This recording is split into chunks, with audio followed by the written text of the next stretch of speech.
Hello and welcome to today's content, which will be talking about Lemuré because she has been announced and released, and I'll be doing a unit analysis on her, and she is free to get from her selection quest, which is limited time, so if you haven't got her already, go get that real quick because it's super easy. Without further ado, let's begin. So for her abilities, she is a Time Mage main job. As a base unit, she's going to get Comet, Immobilize, Quicken, Stop, and Meteor. Keep in mind here, it is important that you can see that she does not have haste here. However, on her EX upgrades, her stop turns now into Stop Farseer, which has a much farther range for casting it. And then most importantly, and why you would use her in the first place, is she has haste Ja, which is extremely strong and very, very useful. That's why you would pretty much be using her for her main job. Outside of that, that's a really good Time Mage kit because she also has Quicken as well, and she has haste Ja, which is very, very nice.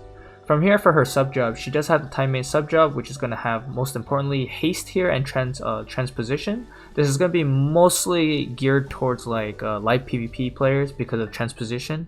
The haste itself is not too bad, but because you have haste Ja already, it is going to be kind of double dipping into her utilities and not really giving her flexibility, if you kind of understand what I'm saying. Moving on from that, her Scholar sub-job, she does get the Vitalizing Glint, which is going to be a very strong attack, very nice to have. She also has Law of Disarmament in there too, just flexed into there. So yeah, she can deal some damage if you are there. From here, we move on to the White Mage sub-job. Most importantly, she has the good healing abilities, which is mostly going to be Curata and then Curaga as well. However, she does have raise, but not full life, so keep that in mind. She does not have as good healing capabilities compared to some others, but she still has the good healing abilities in general. For her resistances and passives, she's going to have 0% to slash, negative 5% to pierce, negative 10% to strike, negative 5% to missile, and 10% to magic. As you can see from here, overall she's obviously going to be weak to physical damage in general. She does have a little bit of resistance to magic damage, which is fine, and it's acceptable because she's not really going to be frontlining in general. She does, however, have a 10% AoE resistance on herself from her master ability, which is insanely good in case she takes AoE damage, which if you have a tank, she would realistically only be taking AoE damage, not too many single target hits, mostly targeted towards her, so that's a very big benefit. She does have 0% to single target, and at level 120 with her master ability included, she does have 6 defense and 0 spirit as her base amounts. For her resistances to statuses, she has 50% to petrify, 50% to confusion, 10% to silence. Unfortunately, petrify, you can obviously tell there's only, I believe, only one person that can inflict this right now, which is Mystadio with the Seal Evil shot, which is also a very low percentage and it has no chance of landing, especially with her resistance.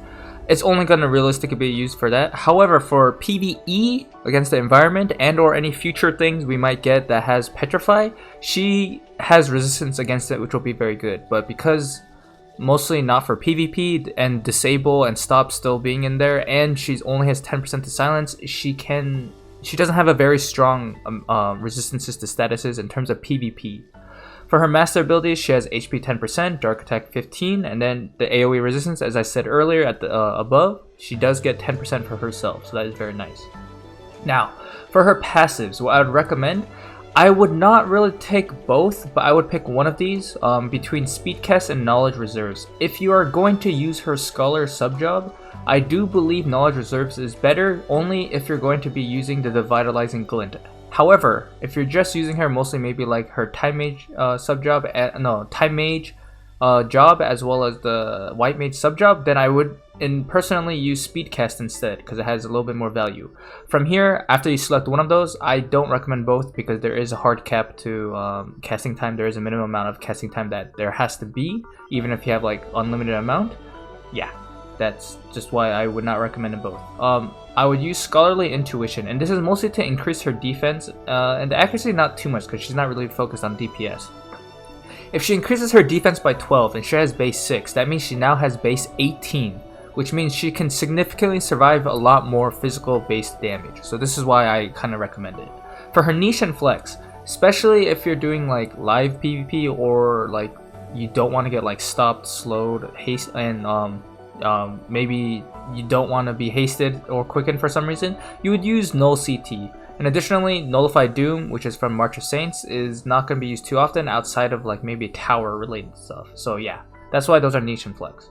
For her reaction abilities, I'll say this right now, 9 times out of 10 compared to the other ones, you should be using her EX counter, which is going to be breaking counter. Not only does it have a high chance to proc, it also decreases the attack and magic of her opponents, as well as has a good chance to inflict slow. This is literally like the best solution. The other two options don't really kind of even compare compared to breaking counter. So yeah, use breaking counter if you have it. So for Lemuré's rating out of 5, I rate tanks, DPS, and etc., which is going to be support, healers, utility, all differently. For her role as a utility, I would give her a 4 out of 5. Maybe a 4.5 out of 5 if I'm missing something, but for now, I would say 4 out of 5. She's definitely good and worth it for what she can do. She's going to be a base of 6 defense, 18 with a Scholarly Intuition passive, as I said before. She has mediocre HP, decent magic, decent agility, which are not too big of a deal outside of the agility, because theoretically speaking, if you do want to use her for like quicken shenanigans, you do want her agility very high. And or cast time just resolves like correctly and on time. Outside of that, her main usage is for utility. I have to like explain. She's going to be there for haste and quicken specifically from her main job, and then she could be a sub healer or DPS. And I say sub because I'll explain why in the cons later. She does have a lot of flexibility, which is the good part. Yeah, haste is insanely strong if you're able to land onto all allies, just like when we had shenanigans in the class match with Titus, and he has haste Aga and he used it and he got onto all 3 allies, and you would get literally ran over and like outpaced by the other team. This is basically the same thing that she is able to do, especially depending on setup and or map. It really depends, but yeah, she has the capabilities for it, which is really, really strong. As I said before, she has quicken, stop, and haste all on her main job for utility. Very nice to have.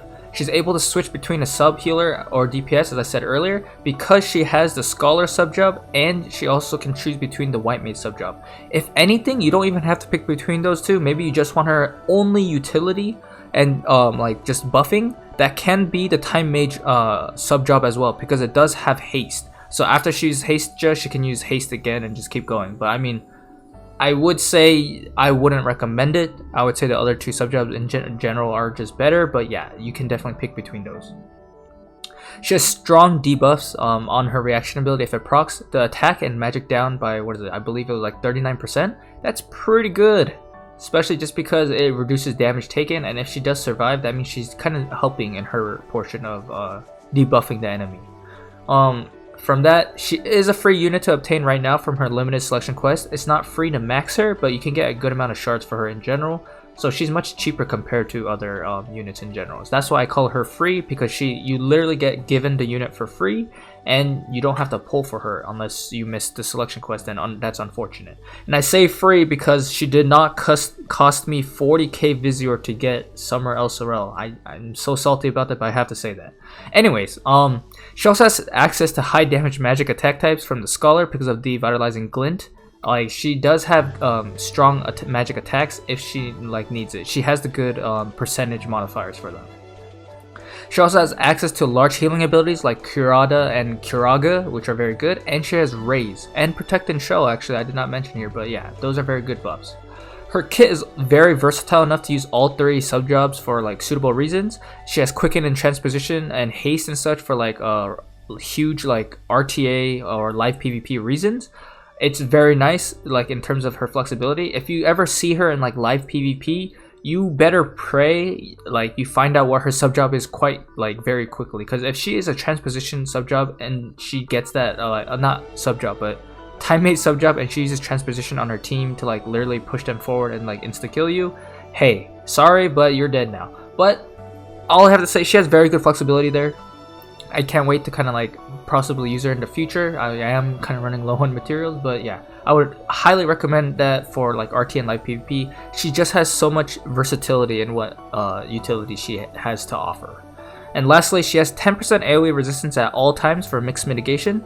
While she is weak to physical and all that, if you have a tank slash front line, she will never beat a direct confrontation of damage. She'll always be getting AoE to some extent. And because she has a base of 10%, this is significantly helping her survivability, kind of like Yuna. Like if you're not aiming at Yuna specifically and or she does not have a good AoE res build, she usually dies. However, not like if you're aiming at her. But if you're not aiming at her, I'd like just on the side and or you can't kill her in one shot and she starts proccing Aeon Bond like crazy, then you kind of understand where her resistance and like survivability comes from. That's just something to think about.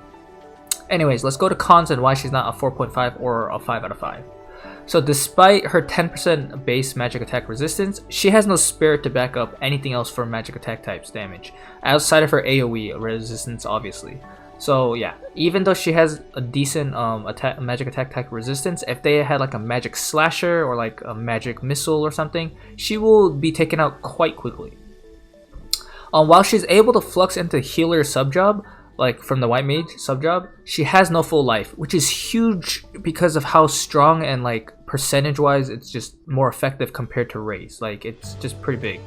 As well as she does not have any healing power on her passives or abilities, meaning she's not going to be a good full like main healer. It's just not going to happen. Main healers, you're just going to have to leave that role to specifically Yuna and Ayaka. Like unfortunately for Lemuré, she just can't reach those levels of healing. Now, with Scholar subjob giving access to Devitalizing Glint, it's a very strong attack. However, she does not have a lot of geo-absorption, so she has none of the strike type attack damage. That means she is limited to the range on Devitalizing Glint, which is only a straight line in front of her, which means that she will have to move to position in the front of her, like she's going to be front lining, which you don't really want her to do because she's going to die. And she has no spirit penetration, nor any magic attack type penetration, so yeah, don't rely on her to be doing all the DPS. She's literally kind of there for like the chip damage, like literally, I'm not joking, chip damage. She can't even raise her magic attack up even further with passives, so yeah, I significantly hope you take this into consideration. She's mostly going to be there for utility. Dispels are going to be extremely effective against all forms of haste.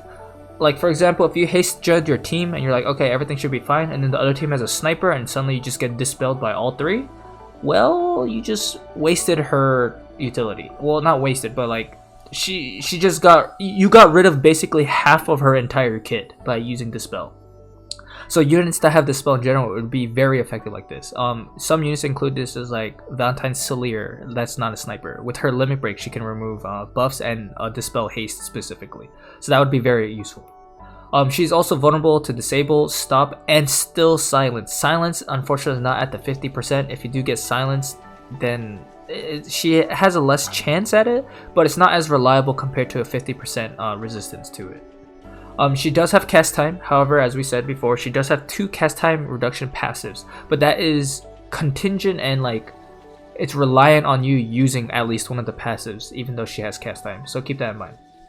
Additionally, she has no 100% hit abilities and she has mediocre luck stat, meaning she's not going to be really good against evasion, and if you do not have a unit for evasion like that can at least decently hit, then you're gonna have a bad time. She does not have Holy, unfortunately, and she does not have any 100% hit abilities. So even if she was kind of like try and help her team, if none of them can hit the evasion, she's not gonna be there either to hit the evasion. So yeah, that's something to consider. Also, she's unable to push her agility even further, especially compared to like some other time mages like Shell. Shell is crazy in that her base agility is already faster than Lemuré, as well as she can even push it further. Lemuré cannot push her agility any further than her base amount because she does not have the sub-drops for it. And yeah, once Shell gets her EX, you already know she's gonna go speedy, Sonic the Hedgehog type of like agility. Anyways, from here, her TMR chase rating, I do give it a 4 out of 5. In this rating, it's mostly because of terms of usage, that's 1, and 2, how accessible it is. Because you can literally get her to like Limit Break 2 or 3 for literally no Vizier at all because of her selection quest. Actually, maybe Limit Break like at most 2 actually. I'm not quite sure, I'd have to double check. I think it'd be at most Limit Break 2. But yeah, because of that, Staff of Providence, it's a rod or slash staff type. Has 117 HP, not that great. 158 magic, which is actually pretty decent, especially for like a staff of like that rating. It's very good, it's competitive. Critical avoid 6, and not really gonna be used. You'll be mostly using it for the effects, which on equip you get 10% single target resistance, which is very nice. So yeah, basically this is my rating for Lemuré. I do give her a 4 out of 5 for now. I do believe she has really good utility, but outside of her utility specifically, it's kind of like not good enough for if you want her to take on the full role of like healer slash like DPS. She cannot reach those levels of like power or effectiveness compared to other units. You will be mostly using her mostly for her teammate sub job, which is going to be involving mostly haste job. So yeah, that's why I give her a rating 4 out of 5 overall. And here is an example setup for Lemuré. Basically, obviously she's going to be using a dark team. And best part is though, because she is more healing slash utility slash support AI, she's actually a really good fit for Helena and Dwayne teams. Because not only can Helena do insane damage, as you all know, Dwayne can also tank and do insane damage as well. She is the perfect fit for a utility slash support unit. Not only can she hold the Diablo's vision card for more damage for her team, as well as the resistance against light. If she uses the Bahamut vision Esper and or like Siren even or anything, I mostly picked the Bahamut here specifically. She can not only raise her resistances depending on what she needs, but get a good amount of agility. The defense bracer is here specifically because she did not have good missile resistance, and I do not want her being disabled just in case. The single target pod is going to be good for the agility as well as a little bit of defense, and it's mostly going to be used there for the agility. And her TMR is obviously going to be the Yuna TMR for Smile Practice, because unfortunately for Helena and Dwayne, they have almost 0% chance of healing themselves unless they have literally nothing to do. Lemuré actually has AI that is well made to like support her team in terms of healing them if she needs to. So yeah, she has this option. It's going to be very nice for her. Future stuff to consider. For TMR wise, I will say once Oberon comes out, his TMR is literally a map-wide nullify haste for enemies on the map. That means if you set up if you like super fine-tune your haste ja so that Lemuré can get it off, but someone else has Oberon's TMR to literally just cancel it, sorry, like, her kit is kind of like messed up now. It's literally a counter. From here we do have Garvel's Brooch always. If you do happen to use her as a DPS, you will need this item. I will say that very confidently, and I will say you have to switch out one of her items for the silver spectacles, I believe, the silver rim spectacles for the spirit penetration. So this is going to be used for magic attack penetration, and then the spectacles for spirit penetration, because she does not have either of those. From here, excuse me, you have to consider snipers. For right now, our first EX sniper is Corwell, which, I mean, not many people use it. However, there are other units that can also dispel haste in general, so if it can be removed, it really does, like, it really makes her utility much less effective, so it's something to consider. Lastly, it's going to be, you have to watch out for light units, physical damage in general, unless she has good amount of defense, which she kind of should, in my opinion, and non-magic attack type damage from magic users. What I mean by this is like Jaden, he is a missile type attacker, but he hits to the spirit because he is magic damage missile. That means Lemuré can potentially be one-shot completely from him in the future. This is something to just consider about in terms of damage typing if she does take damage. So yeah, overall, this is my review of Lemuré. If you liked it, please leave a like and subscribe. And yeah, until next video, peace out.